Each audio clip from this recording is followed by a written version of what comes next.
It's your boy Quan Robinson back at you again with another video, and today we are going to be getting into a mini scheme. Not anything too crazy, but just something to improve your game, you feel me? And the formation we are going to be in today is going to be, where is it? The Trey Watt flex.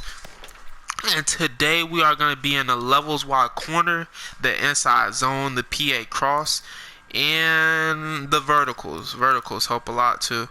So I'm going to first start off with the levels wide corner. I'm going to just go to random play. So the adjustments you want to make for this play: you want to block the running back. You want to make Witten go on the street. You want to make Cooper go on the slant. And you want to make Cobb go on the street. And you want to make Gallup go on the slant. So you looking for Cooper first. If Cooper isn't open, you hit Gallup. It's that simple, man. It's that simple. So bam. You just making your quick decision making. Like I will say, even with the user most of the time is gonna take circle away. Most of the time, and sometimes the user goes for X for some reason. So square is used, like if you need like 5 to 10 yards. Square, like he's gonna get you the first down most of the time. Then you can hit circle like immediately if you need to. It's just basically just seeing who's open. Like I was saying, you make your tight end go on the street. You block your running back. You make Cooper go on the slant. You make Gallup go on the slant. Now this looks like man coverage, so the first person we're probably gonna look for is Cooper, since his route is first. But actually, no, Gallup. Like I was saying, it's kind of an odd game. Whoever gets the most separation, you kind of hit. If you have a fast person where Gallup is in man to man, you really do have the potential to break for a touchdown. Even where Cooper is, but the way Gallup kind of cuts, you can kind of cut up field better, because route happens so fast. Cooper. So like I was saying, it's just an eye game, man. I'm going to show you the adjustments one more time. You want to make Witten go on the street. You want to block Elliott. You want to make Cooper go on the slant. You want to make Cobb go on the street. You want to make Gallup go on the slant. And it's just an eye game. That time, I messed up. That's the thing. You just got to keep practicing so you screw up less, basically. But what I'm implementing out of this scheme, what I'm trying to show you guys, after you continually hit your opponent with this, people usually look for this first, the play action crossers or whatever it's called.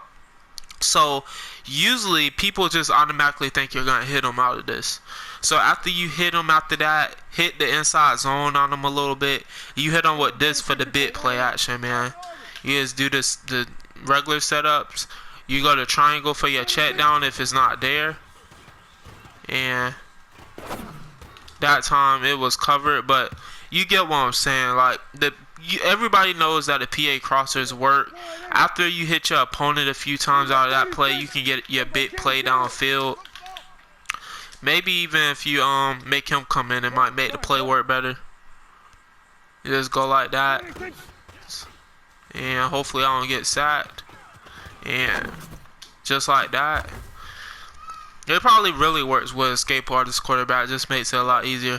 But I really refuse to play in practice mode without using the Cowboys, man, because the D lines in practice mode is like crazy, man. Like I try, but like I was saying, after you hit them with the few of those slants or whatever, you just hit them with the bit play PA crosser just to get your 30 yards a pop. You can't even do it when you're on like the 40. So maybe you might even score a touchdown off of it. It's situational. You just want to keep your opponent off guard, and then that's how you want to use it. So basically, like I was saying, right now I'm probably gonna get sacked, but you can see he was running wide open.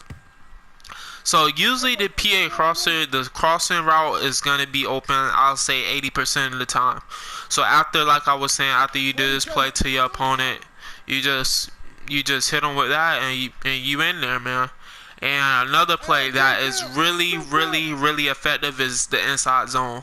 Once you get your opponent thinking that you're gonna pass the whole game doing that type of things, you have the potential to break this inside zone for a touchdown. So what you want to do, you just want to run it stop. You can bring the tight end over, but I don't suggest you do that unless you already been passing and doing the same thing, just to keep your opponent off guard. So you just want to get your yards, 5 yards a pop. That's pretty good, man. And on this Madden, you like every single run. Like if it's like this, I always ID the cornerback so my receiver block them better. But like in the run game, you always literally have the potential to break for a touchdown. To be honest, it's usually that one guy, and if you're able to use your ability to get past that one guy, it's usually touchdowns, man. Like you can, look at the blocking, man. It's just mix all of this in your game, man, and just incorporate it into your offense, and you'll do some great things, man. Your opponent be so off guard. And now we're going to be going to the verticals. The verticals is mainly for cover 3. And when I say that, because everybody knows vertical kills cover 3. But the 2 routes on this specific play, both of them get open. And the play we are going to be in is the verticals right there. So I'm going to just go to a bit nickel over G cover 3. So you want to block Zeke. That's the first thing you want to do. You can leave them on that route if you want to, but I don't really see a purpose. And I usually just leave the play stop unless you want to make Witten do another drag like this. But most of the time I just leave it like this. So I'm just going off if I see my opponent playing cover 3. So the first read is gonna be Cooper, but you can hit Cobb deeper down the field, but you have to time it right. So I'm gonna show you. Bam, that's like a good 10 to 15 yards, and that's always going to be open unless a user takes that way. And in that case, if a user takes that way, you just would hit Witten. I'm going to just show you as an example. Bam, you just hit Witten. Then I'm going to show you the Cobb route, just to show you that you can squeeze it in there, but you got to time it right, like right there. You want to do it right after he gets past the linebacker. If you wait any longer, it will get picked. I'm not even gonna sit here and lie to you.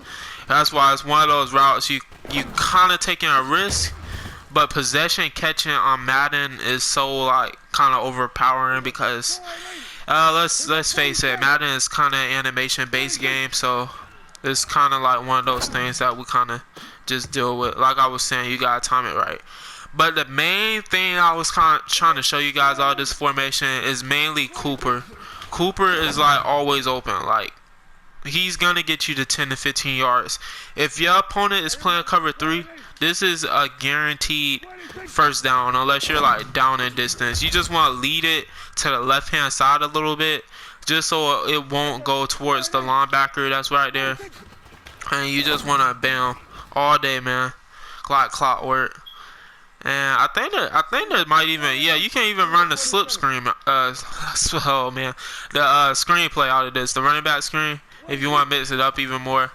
Only thing running back screens, sometimes they're inconsistent, but every now and then you can break one a little bit. But that's it for the video, guys. I appreciate all of y'all watching.